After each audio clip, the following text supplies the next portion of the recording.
Em coronavírus, nas últimas semanas, casos graves da Covid-19 em adultos jovens e sem comorbidades têm chamado a atenção. Vamos conversar sobre esse assunto com o Dr. Álvaro Furtado, que é médico infectologista do Hospital das Clínicas de São Paulo e do Instituto Emílio Ribas. Boa tarde, doutor. Boa tarde, Andressa. Boa tarde, Douglas. Tudo bem?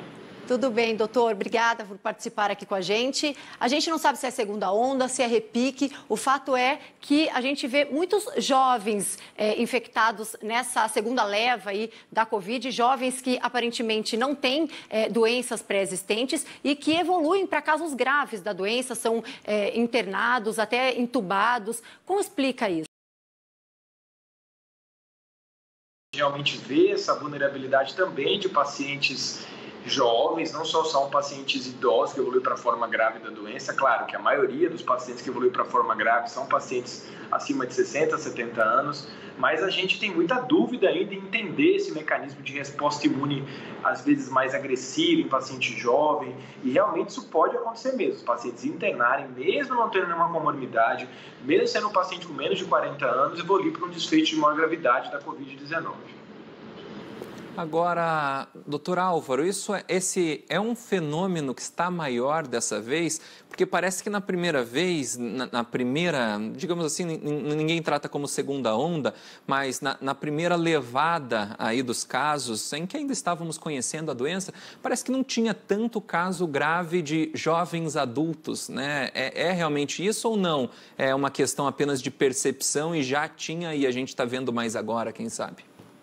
Olha, desse incremento, eu prefiro chamar esse segundo momento de incremento de casos que a gente está vendo em alguns locais do Brasil, a gente está vendo que os jovens, eles saíram, eles voltaram para as atividades de trabalho, estão se expondo mais.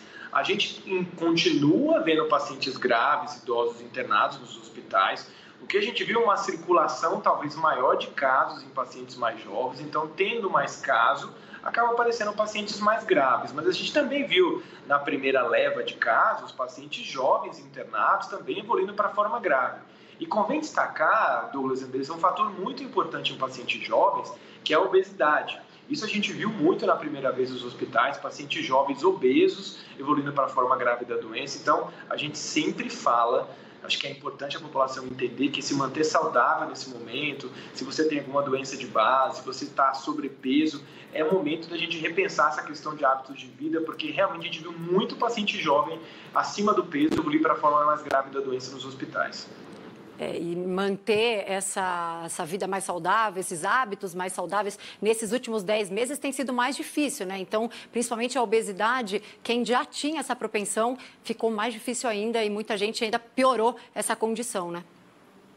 Exatamente, porque a alimentação fica em casa, às vezes piora nessa questão de hábitos alimentares, não faz atividade física por uma questão até de segurança pela pandemia, as academias fechadas, as pessoas ficam com uma certa restrição de ir para parques, realmente colocar em risco a saúde. Então, é um cenário todo desfavorável para as pessoas não fazerem dieta, não fazerem atividade física, e isso é fatal mesmo. Alguns dados americanos mostraram que o principal fator de risco em pessoas com menos de 50 e 40 anos foi a obesidade. Então, tem que realmente fazer um alerta agora para a população mais jovem, não é imune ao vírus, não faz formas mais leves muitas vezes, e não tomar muito cuidado, estamos chegando no final do ano, com as festas, com o verão, as aglomerações, prestar bastante atenção, porque não é uma garantia que você é jovem, que você não pode evoluir para a forma grave da doença. Pode sim tomar todos os cuidados com relação ao uso de máscara, distanciamento, evitar ao máximo entrar em situações de que tem muitas pessoas e aglomerações.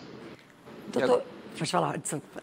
Doutor, chegando no final de ano, 25 de dezembro, né, véspera de Natal, 24 de dezembro, festas de fim de ano, é muito importante fazer esse alerta nesse momento. Não existem medidas seguras aí para ambientes fechados. Normalmente as pessoas se reúnem com pessoas de maior idade, por mais que a gente veja aí que os jovens adultos também estão sendo contaminados de forma grave. Então, não existe encontro seguro em ambiente fechado, é algo muito difícil. O ideal mesmo é evitar confraternização nesse fim de ano, né? Olha, Douglas, você tocou um aspecto muito importante. As pessoas estão se planejando já para essas festas de fim de ano, mas vamos pensar. O vírus está circulando, a gente está num aumento de casos nas últimas semanas no Brasil, talvez isso piore nas próximas semanas. A gente está falando em colocar num ambiente fechado muitas pessoas vulneráveis. às vezes sem usar máscara.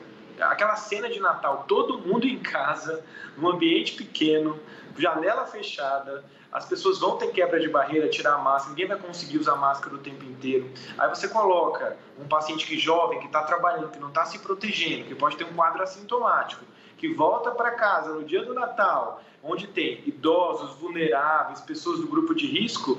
Imagina só a situação que a gente pode ter começando o ano novo com pacientes doentes, pacientes idosos. A gente não tem ainda a vacina disponível, não vai ter até o final do ano.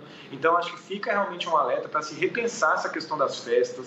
Se você tiver a possibilidade de fazer com a menor quantidade de pessoas, com um ambiente ventilado, com as pessoas utilizando máscara, se você não consegue garantir essa segurança, não coloque pessoas da terceira idade, não faça festas com muitas pessoas, não faça comemorações em lugares fechados. Então, é um grande desafio. Esse ano vai ser um Natal diferente, a gente precisa entender isso, porque isso é uma medida de amor ao próximo, das pessoas que você gosta, das pessoas que você ama. Então, vamos ter muito cuidado e, infelizmente, até rever a possibilidade de não ter eventos de comemoração com muitas pessoas.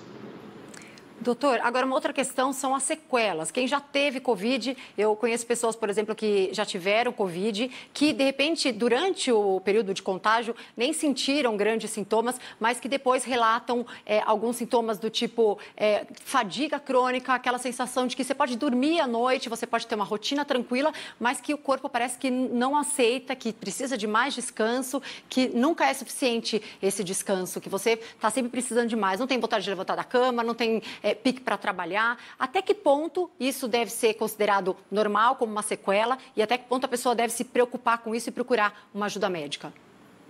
Olha, a gente tem visto cada vez mais, estamos entendendo quais são as possíveis sequelas e qual é a causa dessas sequelas. A gente vê muito em algumas infecções por outros vírus, esse quadro de fadiga, de cansaço, que você bem descreveu aí. Muitos pacientes relatam para a gente, até os pacientes que tiveram forma leve da doença. Então, assim, tem que fazer um segmento desses pacientes e entender se a sequela é no pulmão, se é uma sequela neurológica, se esses pacientes já tinham uma predisposição. Então, não se sabe muito bem ao certo qual que é a causa dessas sequelas e também o componente até psicológico, psiquiátrico associado, porque o estresse de ter a doença, tudo isso é contabilizado e na balança a gente não consegue entender qual é a participação de cada uma dessas possibilidades para entender essas sequelas, né? Então, a gente vem visto por sequelas respiratórias, fadiga, sequelas neurológicas, sequelas de internação prolongada de pacientes mais graves que ficam muito tempo nos hospitais. Então, a gente recomenda, sim, que as pessoas que tiveram essas complicações procurem os especialistas, os médicos, pneumologistas, clínicos, para poder fazer uma monitorização disso e até para a gente entender melhor qual é a frequência dessas sequelas e como explicar esse tipo de comportamento ou de alterações que se apresentam depois da Covid. Doutor Álvaro, rapidamente sobre essa questão das vacinas também é importante. Como o senhor comentou, até o final do ano não devemos ter vacina e nem tão cedo para o público em geral, né? O calendário de São Paulo foi divulgado, por exemplo, e prevê aí vacina apenas para acima aí de 75 anos em uma primeira fase, indígenas, profissionais da saúde, ou seja, público em geral. Não adianta, infelizmente, se animar, porque não vai ser tão cedo que a vacina estará disponível. Por isso que não é hora de relaxar, né? Perfeito. Isso é importantíssimo ter essa conscientização, que existe uma priorização de vacinação para pessoas de grupos de risco. Então, o jovem, a pessoa tem menos de 150 anos, a gente considera aí a hierarquia como jovem, vai ter que usar das estratégias de prevenção pelo menos até o meio do ano. Então, assim, não dá para abandonar essas estratégias achando que essa vacina vai estar disponível para todo mundo, que não vai estar. A gente vai priorizar realmente a população de risco.